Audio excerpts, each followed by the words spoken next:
no feeling more intense than starting over.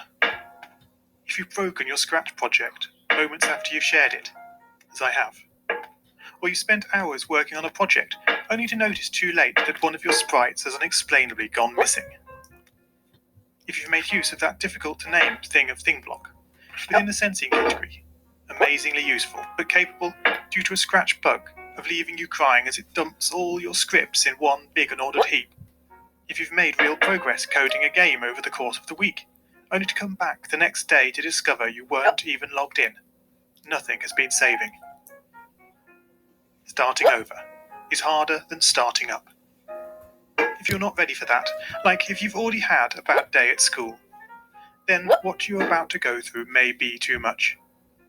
Feel free to go away and come back. I'll be here. All right. Thanks for coming with me on this trip. I'll understand if you need to take a break at any point. Just find a safe place to stop and remember to pause the game by pressing P. On Scratch, you can find loads of remixed or reimagined recreations of existing games. And with good reason. George Bernard Shaw said, "Imitation is not just the sincerest form of flattery. It's the sincerest form of learning." This game is a recreation of a game that came out in 2017, titled Getting Over It with Bennett Foddy. That game in turn was a homage to a free game that came out in 2002. Both games involved dragging yourself, using a hammer, up a mountain assembled from assets and objects sourced from many other games. It seems appropriate then that, when trying to recreate Getting Over It in Scratch, that we should construct our mountain from the same assets used in literally millions of Scratch projects, the unmistakable contents of the Scratch costume library. Unlike Unity or Unreal, Scratch does not provide you with a built-in physics or 3D rendering engine. There's no state-of-the-art debugger. You can't even pause your scripts. We are forced to program old school. Our experience capped at 30 frames per second on a 480 by 360 pixel stage. But these very restrictions force us to experiment, to think out of the box, to grow as developers as we become masters of all things Scratch. And let's not forget, what we lack in technology, we make up for in community. This fantastic bunch of budding software engineers, building, learning, creating, playing, remixing, as diverse a group of people as the very Scratch assets we now so skillfully attempt to ascend. The act of climbing, in the digital world or in the real world, has certain essential properties that give the game its flavour. No amount of forward progress is guaranteed. When you start getting over it, you're standing next to a dead tree, which blocks the way to the entire rest of the game. You prod and poke at it, exploring the limits of your reach and strength, trying to find a way up. When starting a new Scratch project, that initial blank slate is both refreshing and at times a little scary. Wouldn't it be great if we could travel forward in time and review our finished projects to see how well they turned out? So? I certainly wish we could. The real draw of coding, what gives it that special zing, is the challenge of accomplishing something you've never done before.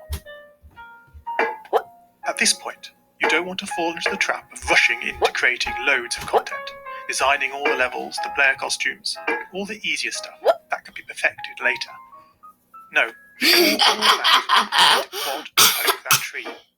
That is, understanding the coding difficulties you're expecting to face and try out any ideas to solve them.